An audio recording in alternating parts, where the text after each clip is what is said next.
এক প্লেটে 3টে পরোটা, আনলিমিটেড তরকারি। হ্যাঁ, রাজুদার পকেট পরোটাও এখানে কিন্তু ফেল হয়ে যাবে। তো হ্যালো গাইজ, আজ আমি বানাচ্ছি একটা নতুন রেসিপি। তো আপনাদের সাথে শেয়ার করছি। এখানে ফুলকপি, সাথে মূলো, সাথে আলু টুকরো করে নিয়েছি। যেহেতু শীতের সিজন, এই পরোটাটা খেতে হেভি লাগে। সিদ্ধ করে নিয়েছি দেখুন একদম সুন্দরভাবে কুকারে দিয়ে। তারপর এগুলোকে এবার কি করি সেটা চলুন আপনাদের সাথে শেয়ার করি। আশা করি ভালো লাগবে। এখানে কুচিয়ে রেখেছি পেঁয়াজ, প্রায় দুটো বড় সাইজের দুটো পেঁয়াজ, সাথে কাঁচা লঙ্কা, সাথে ধনেপাতা।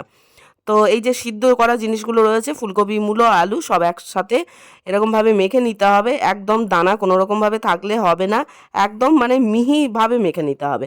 মেখে নেওয়ার পর এটার মধ্যে মিশিয়ে দেব কুচানো পেঁয়াজ। পেঁয়াজটা আরও মিহি করে কুচালে আরও ভালো হয়, এটাতেও কাজ চলে যায়, অসুবিধা হয় না।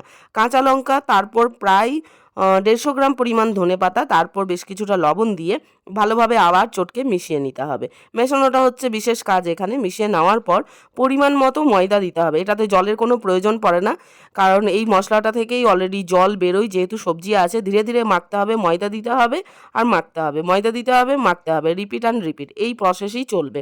তো এরকমভাবে দেখুন ডোটা বানিয়ে নিয়েছি। কোনো চিটচিটে ভাব থাকবে না, কিচ্ছু থাকবে না। আপনারা ময়দার জায়গায় আটাও ব্যবহার করতে পারেন।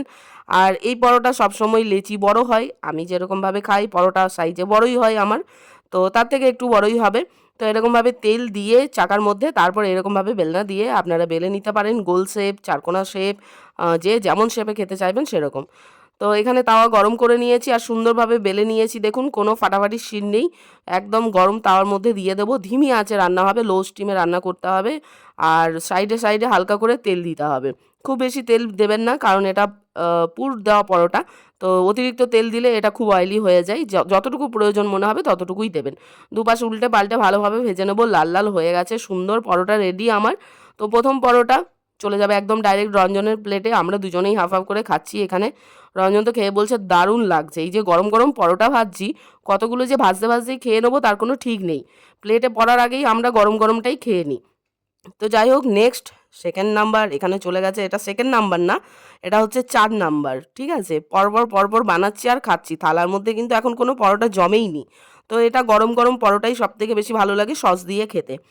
তো একের পর এক খেয়ে নিয়ে এখানে বাকি যতগুলো থাকবে ততগুলো বানিয়ে নিয়েছি দেখুন। মোটামুটি 6-7টা মতো এক্সট্রা হয়ে গেছে 4টে খাওয়ার পর। তো এগুলো এবার চলুন ওপরে গিয়ে খাওয়া দাওয়া শুরু করি। এখানে ঘুগনি বানিয়েছিলাম সকালবেলা, সেই ঘুগনি রেখেছিলাম। ঘুগনির সাথে মিষ্টি, সাথে সস দিয়ে, মানে টেস্ট চেঞ্জ করে করে খাবো।